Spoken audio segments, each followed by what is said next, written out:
बेटा आज हम अपना चैप्टर 1 जो है कम्युनिकेशन स्किल्स वो हम फिर से रीड करेंगे। जितना हमने रीड कर लिया है, जिसमें हमने सीखा था कि वर्बल कम्युनिकेशन क्या होती है, नॉन वर्बल कम्युनिकेशन क्या होती है ना, बॉडी लैंग्वेज से कैसे करते हैं, वो सारा कुछ हमने सीखा था ना कि कैसे कम्युनिकेट करते हैं हम। अब वो आपको इंटरेस्टिंग लगा था ना कि कैसे कम्युनिकेट करते हैं वर्बली और नॉन वर्बली। अब उससे आगे हम रीड करेंगे और आपको बहुत ध्यान से रीड करना है, क्योंकि इस चैप्टर से रिलेटेड बहुत क्वेश्चंस आते हैं जो आपके एनसीईआरटी में आते हैं। ठीक है, तो हम बहुत ध्यान से रीड करेंगे बेटा। चलो स्टार्ट करते हैं।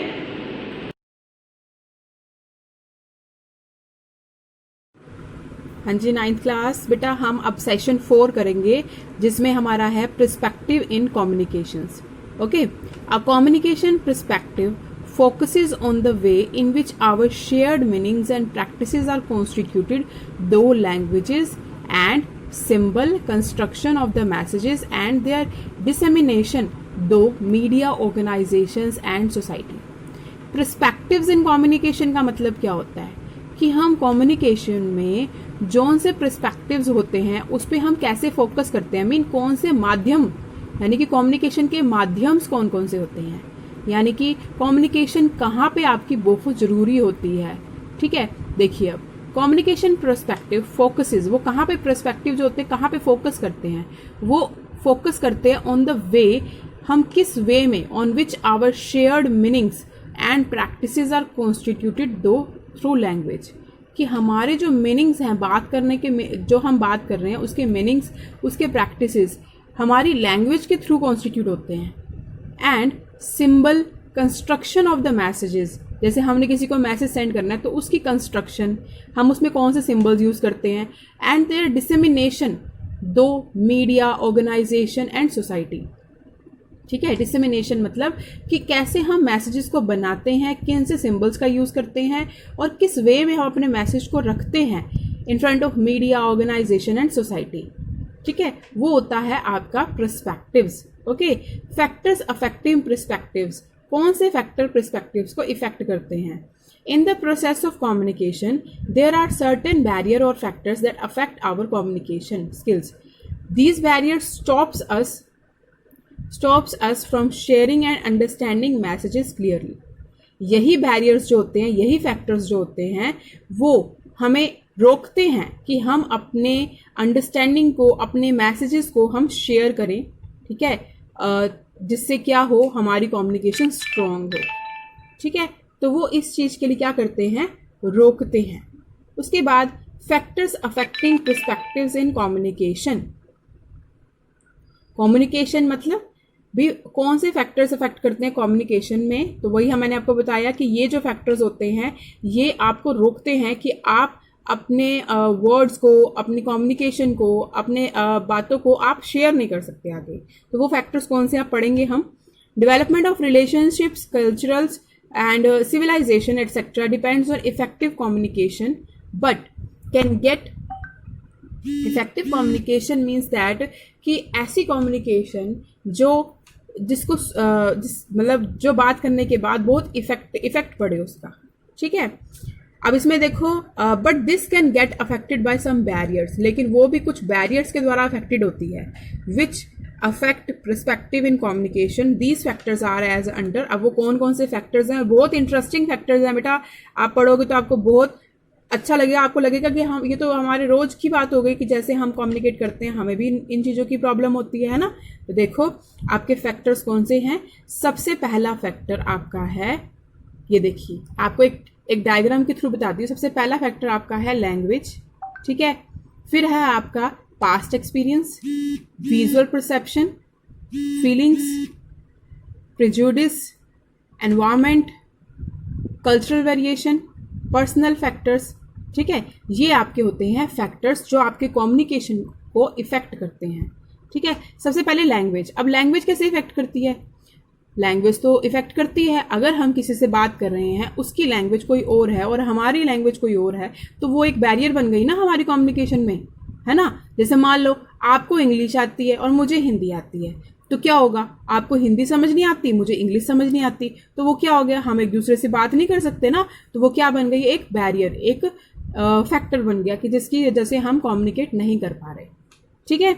तो language can act as a barrier in communication when incorrect words और अनफैमिलियर लैंग्वेज इज यूज्ड। जब हम कोई इनकरेक्ट वर्ड यूज करते हैं या अनफैमिलियर लैंग्वेज यूज करते हैं, अनफैमिलियर मतलब जिससे हम फैमिलियर नहीं है, हमें वो लैंग्वेज नहीं आती। For example, if we are communicating in English, अगर हम इंग्लिश में कम्युनिकेट कर रहे हैं and the person to whom we are communicate, और जिस पर्सन से हमें बात करनी है वो इंग्लिश नहीं जानते, तो क्या बन जाएगा, वो एक बैरियर। ठीक है। ऐसे ही विजुअल परसेप्शन, विजुअल परसेप्शन का मतलब होता है it is the brain's ability to perceive or understand what we see through our eyes. For example, completing incomplete pictures using our visual perception.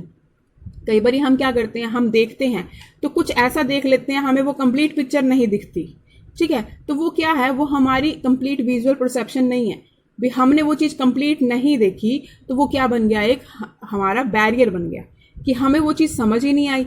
तो ये क्या है, एक हमारे ब्रेन की एबिलिटी है, यानी कि हमारे दिमाग की एक एबिलिटी है जो परसीव और अंडरस्टैंड नहीं कर पा रही थ्रू आवर आईज। ठीक है। वो क्या होती है, विजुअल परसेप्शन। तो सेकंड फैक्टर आपका ये हो गया। थर्ड फैक्टर आपका है पास्ट एक्सपीरियंस। पास्ट एक्सपीरियंस मतलब कि हमारा पिछला एक्सपीरियंस।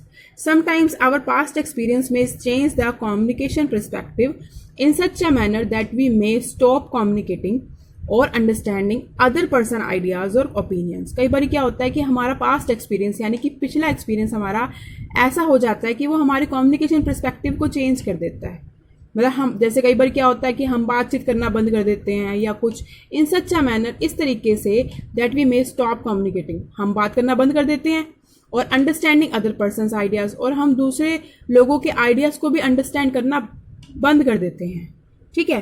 तो हम मतलब समझ ही नहीं पाते उनको। For example, getting less marks, अगर आपको किसी सब्जेक्ट में कम मार्क्स मिले हैं, ठीक है, तो उससे आप क्या करोगे, आप ना डिमोरलाइज हो जाओगे और might stop a student from asking any question in that class. तो आप किसी भी क्वेश्चन का आंसर देने में क्या हो जाओगे, स्टॉप हो जाओगे, आप डिमोरलाइज हो जाओगे। पर ऐसा नहीं होता। अगर आप ऐसे करोगे तो आप क्या हो रहे हो, आप पीछे जा रहे हो। ठीक है। कभी भी अपने पास्ट एक्सपीरियंस को अपने प्रेजेंट लाइफ पे हैवी नहीं होने देना चाहिए। तो वो क्या बन गया, आपका एक बैरियर बन गया। ठीक है। तो कम्युनिकेशन का थर्ड बैरियर क्या है, पास्ट एक्सपीरियंस। फोर्थ बैरियर क्या है, प्रिजुडाइज। प्रिजुडाइज में आपका क्या है, fixed ideas such as thinking that, fixed ideas यानी कुछ फिक्स्ड आइडियाज की हमेशा उन्हीं को यूज करना, such as thinking that no one in my class likes me. भी आपने फिक्स कर लिया कि मुझे क्लास में कोई भी लाइक नहीं करता, may stop a student from communicating in the class. वो क्या कर रहा है, वो एक तरह से आपको रोक रहा है कि आप क्लास में किसी भी बच्चे से बात ना करो। ठीक है। तो कभी भी अपने फिक्स्ड आइडियाज नहीं रखते कि कोई भी मुझे क्लास में लाइक नहीं करता, कोई मुझे पसंद नहीं करता, ऐसे नहीं करते। वो अगर आप ऐसे ही सोचते रहोगे, ऐसा अपना एक आइडिया रख लोगे, फिक्स्ड आप सोच लोगे, तो आप कम्युनिकेट नहीं कर सकते। तो ये आपका फोर्थ बैरियर हुआ। और फिफ्थ बैरियर आपका है फीलिंग्स। हमारी जो फीलिंग्स होती हैं through and feelings, thoughts, emotions sometimes create a situation of distrust और लैक ऑफ इंटरेस्ट विच में रिजल्ट इन पुअर कम्युनिकेशन। कई बार हमारी फीलिंग्स जो होती हैं, जो हम इमोशनल हो जाते हैं, हमारे इमोशंस होते हैं, वो एक ऐसी सिचुएशन को क्रिएट कर देते हैं जिससे हमारे अंदर डिस्ट्रस्ट पैदा होता है। डिस्ट्रस्ट मतलब हम किसी पे विश्वास नहीं करते। लैक ऑफ इंटरेस्ट यानी कि हम इंटरेस्ट नहीं लेते किसी भी चीज़ में, विच में रिजल्ट इन पुअर कम्युनिकेशन, जिससे क्या होती है, कम्युनिकेशन पुअर हो जाती है, यानी कि हम कम्युनिकेट नहीं कर पाते। For example, a student suffering from fever, एक स्टूडेंट जो है वो फीवर से सफ़र कर रहा है, might lose interest in studies and doesn't want to talk. अगर वो बुखार में है यानी फीवर है उसको, तो वो क्या कर सकता है, वो स्टडीज से अपना इंटरेस्ट छोड़ सकता है, और डजंट वांट टू टॉक, और वो किसी से बात करना भी पसंद नहीं करता। ठीक है। तो वो क्या होती है, हमारी फीलिंग्स।